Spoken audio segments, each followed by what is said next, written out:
Hey everybody, it's me, Ashley Brooke. I wanted to come on here and talk about I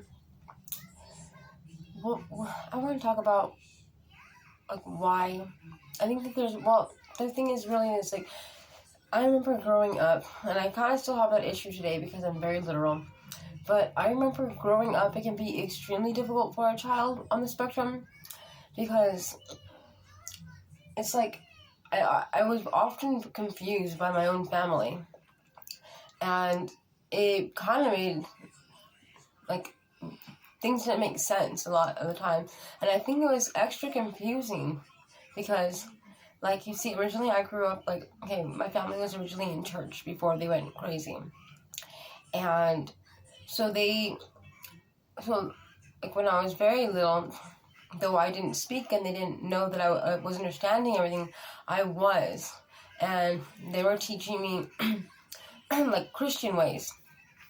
And, it was wrong to steal, it was wrong to cuss, and they taught us to, always, help your parents, and always obey your parents, and always love your family, and, be there for your brothers and sisters, and so I thought that I was being brought up with really strong family value. So the confusion came when my family didn't practice what they were preaching. They had these strong Christian teachings and things they would tell us, but when it came to us, something happening in their life, they didn't respond in that way. So it made me feel very confused, and my way of acting was super attentive and there for them, but they were not the same back, though they're the ones that taught me to be like that. So it kind of made things very confusing. So I feel like if you're going to have autistic kids, you need to, whatever you tell them, you can't be do as I say, not as I do. You're gonna create a very, confused and very frustrated and probably a very angry autistic, teenager. Because it took me many years for me not to be angry. I was always very, and it made me not trust my family. I was I was very skeptical because I was very literal, and then they weren't doing their part. So, I was, in my head, I was everything that you say you don't do what you say you're gonna do, because I was holding them to a very high standard. And I think that a lot of us autistic people, we do that. And I think we do that as adults too. Our expectations are high because we're going based off the information that society says is, correct. But society doesn't behave correctly. They only preach it. They don't do it. So it kind of leaves a wall up, and we end up putting a wall up with neurotypicals because we feel betrayed by neurotypicals, and neurotypicals are probably you're too sensitive, quit having expectations on me. But they don't understand that we use these rules that you guys made to be able to function and to do and meet your expectations. So we're it becomes very frustrating. It can go back and forth for days. It can be a mad debate. So what I'm just trying to get out with this video, I was thinking about it because I was talking to one of my autistic friends, and we were both talking about how we grew up, and we had so many similarities. And I think it's because him and I are both autistic, and we both grew up in a dysfunctional house. So autistic people, we think about everything too. So we're gonna think about we're gonna think about everything, and we're not gonna forget anything that you guys did. So we're always well, actually, we're gonna pull up your rap sheet, every day, every time you say something. So that can get very frustrating, I imagine, for both parties. I imagine it would be very frustrating for both, because now that I have studied so much and I learned the way that the world is, I choose just not to have anybody close to me that is not autistic, because, and it's nothing against neurotypicals, I just think that we're just from two different realms, and it's just very complicated to get a neurotypical to understand, me, and to be able to tolerate me on a daily basis. And the same goes for them. Like, I can't tolerate them on a daily basis, because it's like the communication is so messed up. And I think it has to do a lot with that, like with our upbringing, and the way that, society teaches what is correct, but doesn't follow what is correct.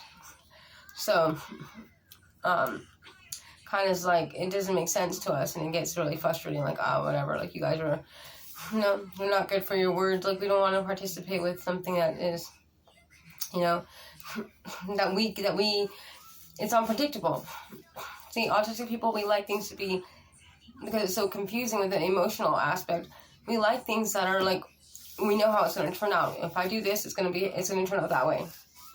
We don't want to, like, give all of our, like, attention and focus into something, because we go really hard in that area. So, and we're very, like, very good friends. We're very, like, dedicated, very smart, and very, like, resilient people. But if we put our attention into the wrong types of people, and we can definitely do this a lot of times, because we are like this. And so if a person says, you can trust me, I really need your help, we're like, oh, we can trust you, you really need our help, you must really need our help. Like, we can be kind of gullible, so that's why I've helped so many people before in the past, and I didn't really have the means to, but I did because I thought it was the right thing, and they really expressed how, they needed my help, how they had nobody, and they cried and all this stuff, and I was just like, oh my God, like, I have to help this person, And we tend to be a little overly nice, to where it can be a safety concern. Maybe not physically, sometimes physically, but sometimes also just, like, they can steal our identities, take our wallet, leave us hanging. Like, we put our trust into just anybody. It's scary.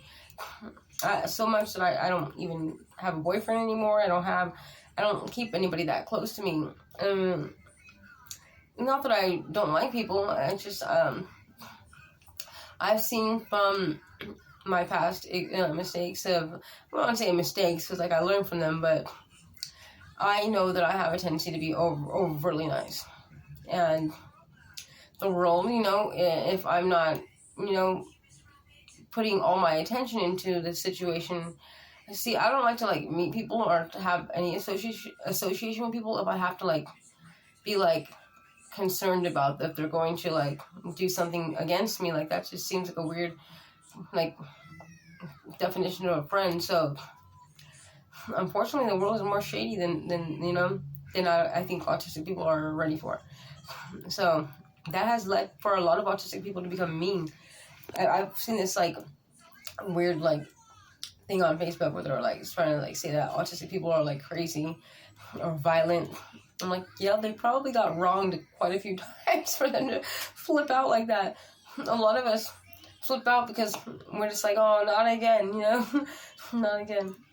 So, I don't know, I'm just trying to bring some awareness to the fact that, if you have children that are autistic, that you're raising them, try your best to be consistent, and having dysfunctional, like, partners around, or any kind of, like, dysfunctional, I say honestly, go to church. Autistic people, we do really well at church because we like those guidelines. Like, honestly, it makes sense to us. It at least makes sense. Like, whether we believe in God or not, I do, for the record, but whether we believe in God or not, I know that we like rules. To do this and do that, and this is how that response is going to be. Like, we know what's expected if we're in church. You know what I'm saying? We're following guidelines of a sort of like Christianity or higher power. So it's kind of like safe, and it also keeps the whole family, like, positive and calm. Keeps them rational. I think it's a good idea. I say give it a try. Yeah, definitely. I think that might help. I don't know. Just a thought. Just a thought.